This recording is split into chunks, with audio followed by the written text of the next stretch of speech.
¿Qué tal, amigos y amigas? Os doy la bienvenida ahora mismo a un programa nuevo de Hablando de Poemas. En este caso vamos a hablar de la obra de Realidad y el deseo de Luis Cernuda. Una obra en la que tenemos que destacar sobre todo un poema, Te quiero. Así que vamos a hablar de él, que es lo que nos toca. En primer lugar, hablemos del propio Luis Cernuda, que va a ser el poeta protagonista de nuestro programa en el día de hoy. Recordemos que Luis Cernuda nace el 21 de septiembre de 1902 en Sevilla y va a fallecer finalmente el 5 de noviembre de 1963 en Ciudad de México. ¿Qué es lo importante de Luis Cernuda? Que pertenece a la generación del 27 y que va a hacer una obra de una serie de poemas, un conjunto de poemas que va a comprender y va a profundizar en esa dualidad que hay entre realidad y deseo. ¿Por qué? Porque va a abordar temas como identidad y amor, ya que Luis Cernuda tenía una peculiaridad que era que luchaba, y además lo refleja en su propia obra, contra las restricciones sociales que había en aquella época, y particularmente con su identidad, ya que le gustaban esas personas que eran de su propio sexo y no estaba bien visto en aquella época. Lo mejor que podemos hacer es, en primer lugar, leerlo. Y ya después, vamos al lío, vamos a todo lo demás. El poema dice así, dice: Te quiero, te lo he dicho con el viento, jugueteando como animalillo en la arena, o iracundo como órgano impetuoso. Te lo he dicho con el sol, que dora desnudos cuerpos juveniles, y sonríe en todas las cosas inocentes. Te lo he dicho con las nubes, frentes melancólicas que sostienen el cielo, tristezas fugitivas. Te lo he dicho con las plantas, leves criaturas transparentes, que se cubren de rubor repentino. Te lo he dicho con el agua, vida luminosa que vela un fondo de sombra. Te lo he dicho con el miedo, te lo he dicho con la alegría, con el hastío, con las terribles palabras. Pero así no me basta. Más allá de la vida, quiero decírtelo con la muerte. Más allá del amor, quiero decírtelo con el olvido. Ahí hace especial hincapié en los sentimientos que vamos a ver cómo el poeta va a profundizar en ellos y va a darle especial importancia en sus respectivos poemas. Ahí se ve claramente en ese poema de la realidad del deseo. Pues lo mejor que podemos hacer ahora es empezar a hablar de estructuras y esas cosillas, que yo sé que todos estáis deseando hablar de ello. En primer lugar, la estructura de este poema consta de esos 23 versos que estáis viendo ahí en la pantallita, esos 23 versos sin rima y con una métrica que pues será variable. Va a alternar tanto en arte menor y en arte mayor, va a combinar ambos artes.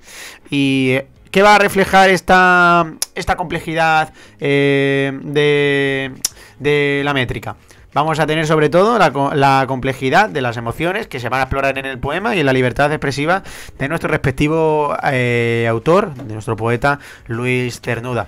Si hablamos de la estructura interna, lo vamos a dividir en distintas cositas. En primer lugar, vamos a hablar de la enumeración de las formas del amor, que es lo que va a hacer Luis Cernuda conforme vaya pasando a explicarnos el poema, ya que este hombre, Luis Cernuda, nuestro protagonista, va a comenzar sobre todo hablando y enumerando, sobre todo lo más importante, lo primordial, las diversas maneras en las que se ha expresado el amor. ¿Cuáles son los elementos? Ahí los estáis viendo: viento, sol, nubes, plantas, agua, etcétera, etcétera. Esos son todas las respectivas maneras en esa enumeración que aparecen con respecto a las formas de amor, esas formas de las cuales ve Luis Cernuda en el poema el amor. Ahí lo refleja. Sobre todo también tenemos también esas representaciones simbólicas de las distintas facetas que pueda haber en ese sentimiento amoroso. Y el tipo de organización, pues ahí lo estáis viendo también, va a ser inductiva. Este poema sigue esa organización inductiva y va a comenzar sobre todo con esas expresiones que van a ser específicas de amor, para luego va a abordar esa idea general que podemos ver sobre todo donde podemos ver la vida y en el olvido, sobre todo más allá de estos.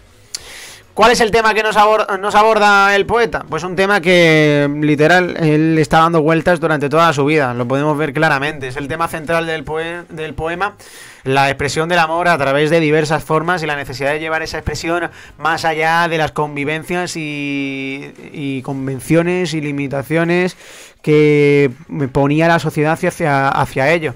en la vida y la memoria, quería cambiar un poquito cómo iba el pensamiento de la sociedad de aquella época. Se va a ver claramente en el tema, sobre todo intenta plasmarnos esos sentimientos que él tenía por esos gustos que él tenía, esa atracción hacia las personas del mismo sexo. ¿Cuál era la intención? Que aunque hay que hablar de que él sobre todo tenía esas ganas de expresar y trascender las barreras temporales, y quería expresar ese amor que persiste más allá de las limitaciones convencionales.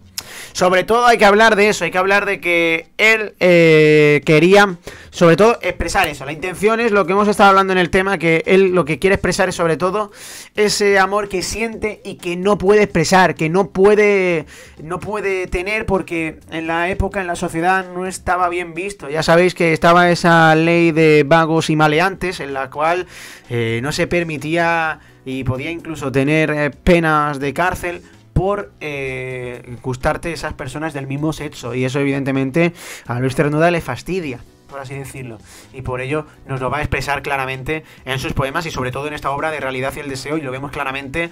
Y vamos, yo creo que no hay mejor poema para expresarlo como es el poema de Te quiero. Mecanismos de cohesión también son importantes, y quiero sobre todo cerrar con ellos. Quiero cerrar con esos mecanismos de cohesión y sin olvidarme claramente de que tenemos que tenerlos en cuenta. Sobre todo tenemos una clara repetición léxica, ya que él sobre todo intenta con respecto a distintas palabras poder hacer esa repetición léxica. Ya sabéis, más allá de lo que hemos estado hablando de nube, sol, eso todo tiene relación con el amor, y también podemos hablar de la vida y la muerte, y sobre todo hay un conjunto de sentimientos expresados. El rubor, se cubren de rubor repentino, fondo de sombra, sobre todo ahí se ve esos mecanismos de cohesión de repetición léxica. Repite mucho vida y amor, si os dais cuenta, repite muchísimo vida y amor. ¿Y eso por qué lo hace? Porque para él el amor le están poniendo una barrera, porque no puede sentir el amor como él lo desea. Y la vida para él es amar, es querer a la persona que él desea. Y por último ya tenemos la anáfora, por destacar dos mecanismos de cohesión. Él habla sobre todo de te lo he dicho con, lo utiliza con frecuencia, te lo he dicho con el viento, te lo he dicho con el sol, con las plantas, con el agua, con el miedo, con la alegría, con las terribles palabras. Ahí lo vemos. Y vemos también, te lo quiere decir con la muerte, pero esto ya sería otra cuestión. Ya si hablamos sobre todo, te lo he dicho con la alegría, con el miedo, con el agua. Gracias a la anáfora tiene tanta importancia la repetición léxica, sobre todo para dejar claro cuáles son los sentimientos del poeta. La anáfora tiene clara importancia porque también nos está dejando claro los respectivos ámbitos en los que el poeta quiere hacer especial alusión, y sus sentimientos, cómo se van a ver reflejados finalmente ahí está claro. No solo contribuyen, mejor dicho, a la claridad y a la fluidez del poema, estos mecanismos de cohesión de anáfora y repetición léxica, sino que también va a tratar como hilo conductor, ya que van a ser ese principal punto de enlace en los respectivos pensamientos de Luis Cernuda. Para finalizar eso, hablar de que Luis Cernuda ha sido uno de los poetas más importantes de la generación del 27, de los más destacados y más importantes de este tiempo y sobre todo de esta generación. Y sobre todo tiene mucho mérito que en aquella época, una época en la que estaba muy mal visto que te gustaran personas de ese mismo sexo, él lo intentara, él luchara, a él no le importara ser feliz. Ahí empieza a hablarnos también de la muerte, de lo que es para él el amor, que es como la vida. Y sinceramente Luis Cernuda con estos poemas nos habla muy bien de lo que siente, y sobre todo es un ejemplo de eso, de que a pesar de que te pongan esas barreras, tú tienes que intentar saltarlas y hacer lo que tú quieras. Es cierto que en el siglo XXI han cambiado mucho las cosas, bastante, y en aquella época Luis Cernuda pues no tenía tantas posibilidades como tienen las personas que él sentía en esos momentos ahí, esos sentimientos de personas que le gustaban, personas del mismo sexo. Ahora tiene más facilidad que en la época de Luis Cernuda, entonces tiene bastante mérito. Pues ya veremos más poemas próximamente. Hoy hemos tratado el poema de Realidad del Deseo, sobre todo hemos hecho especial hincapié en Te quiero, y próximamente vamos a por más poemas. Un saludo y nos vemos. Chao.